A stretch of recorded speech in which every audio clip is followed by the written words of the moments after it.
The next joint is a face joint, and there's a slight change on this one.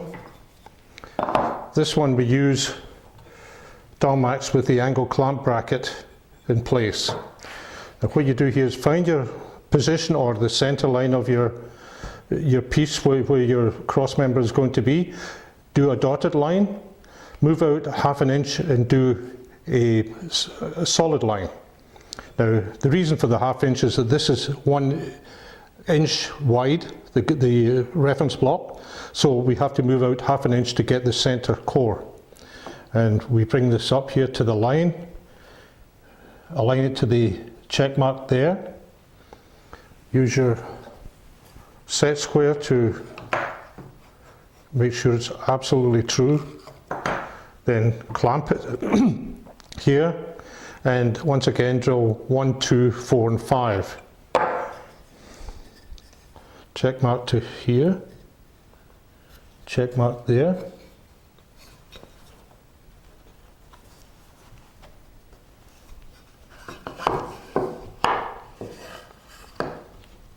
Once again, perfect joint. The next joint is a long joint. This would be a tabletop or something of that nature. And once again, 2 check marks on reference faces, 2 check marks on reference ends, and an X on the surface to be drilled. Now you take your Dowelmax, we're going to 3/4 inch material, so you take your Dowelmax in its normal configuration. The check mark is here, so we're on this side. Bring it up to here, get it aligned with the check mark, clamp it. Now we've missed the first one and we're drilling 2 and 3. Slide it along, take your distance gauge, set it in the second hole, bring this up, touch that, clamp it, drill 1 and 2, do the same thing here.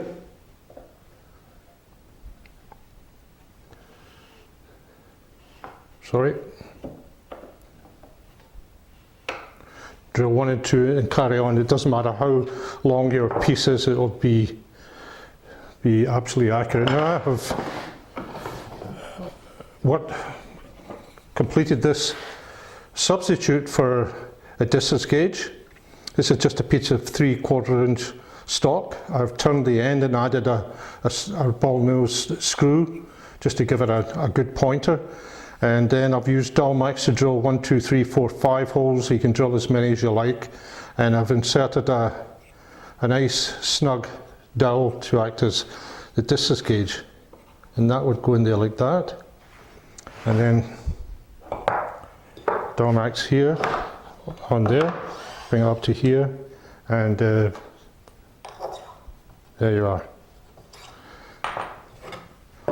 So this is really easy to make. And I've numbered, the one I used there was number 2, of number 1, 2, 3, 4, 5, just because you must ensure that whatever you do to this one, you do to the second one. This took, 1/2 hour to make. And again, you go back to your check marks.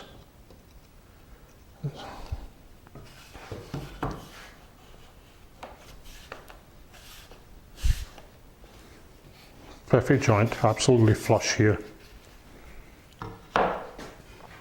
This is another unusual one. This is we're drilling into the face of the wood. It's an end to face joint.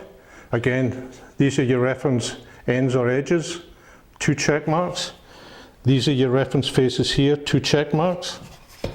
Take it apart.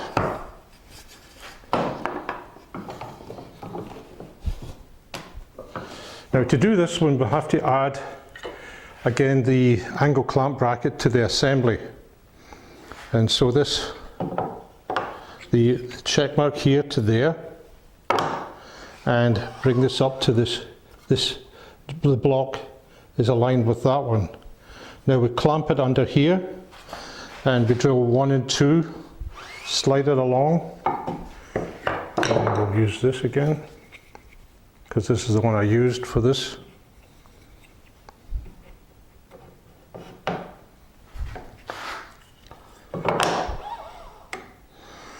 And then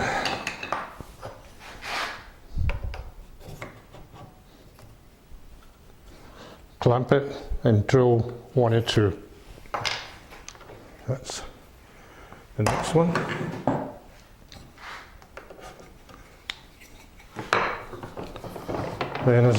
Then always go back to your original check marks. Check mark, check mark. Perfect, perfect.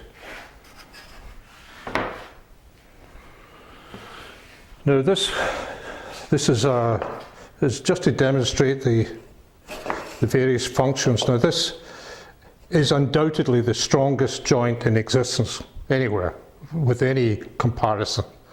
And one is a double row and one is a triple row. We'll do the double row first. Again, 2 check marks, 2 check marks, and an X on the surface to be drilled.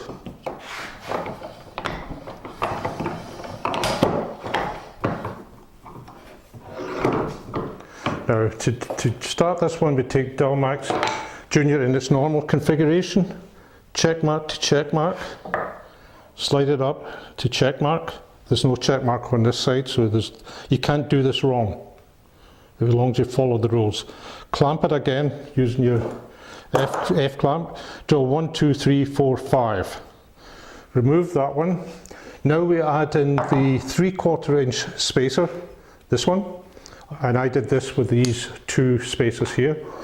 Then you check mark to check mark, slide it up here, clamp it, and again drill 1, 2, 3, 4, and 5.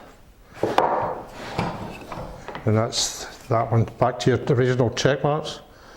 Now I won't put this fully together because you'll have trouble getting it apart. Very, very, very strong joint. So this is the triple row. You follow the same procedure. You'll know that you always reference, you don't chop and change sides, you always reference from the same face.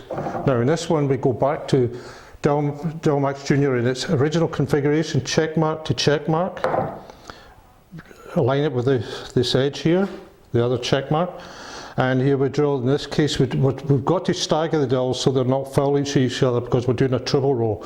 So we drill 1, 3, and 5. Remove that. Now we use the 3/8 spacer, and again I used these 2 spacers here for this joint.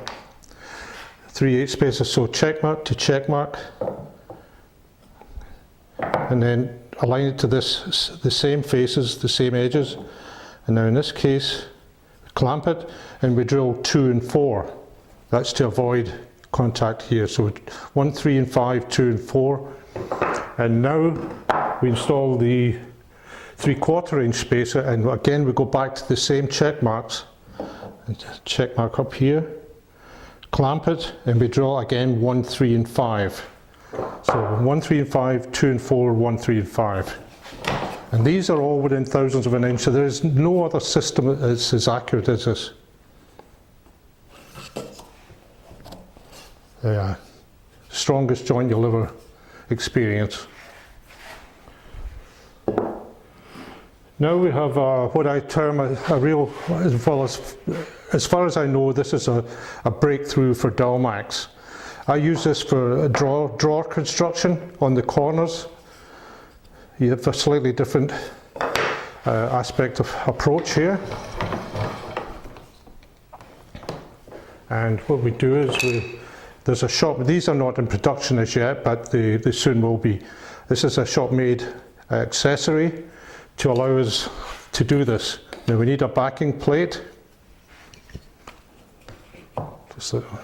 The backing plate is for 2 reasons: to position the holes in the most advantageous place, and also if we want to drill through, there'll be no tear out.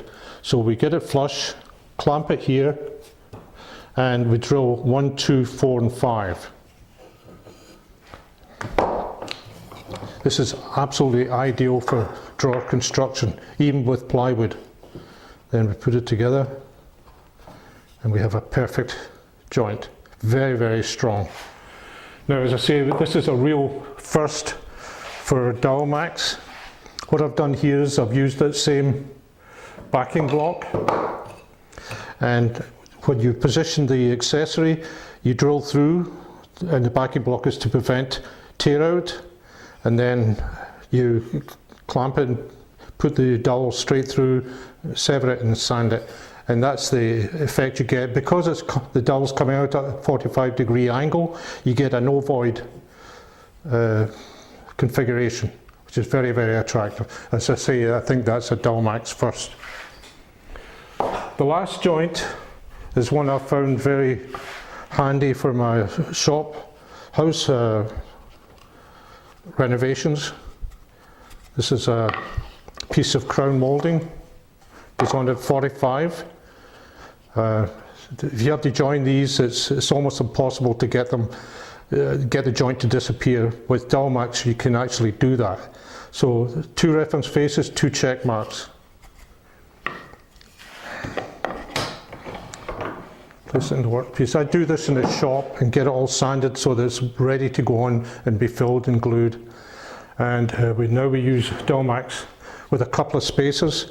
Now this is the only time I've ever, well not the only time, but very seldom do you ever reference from the rear.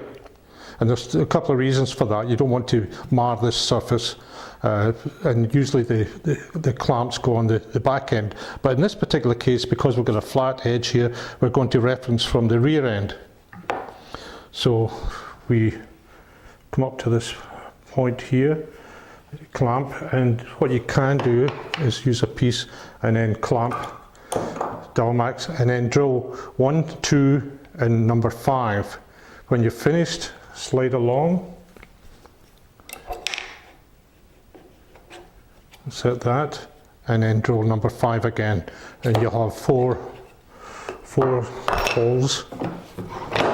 Now when you go back to your check marks and you place this together, when you're finished, you sand it lightly, and when you've installed it in your house, sand it.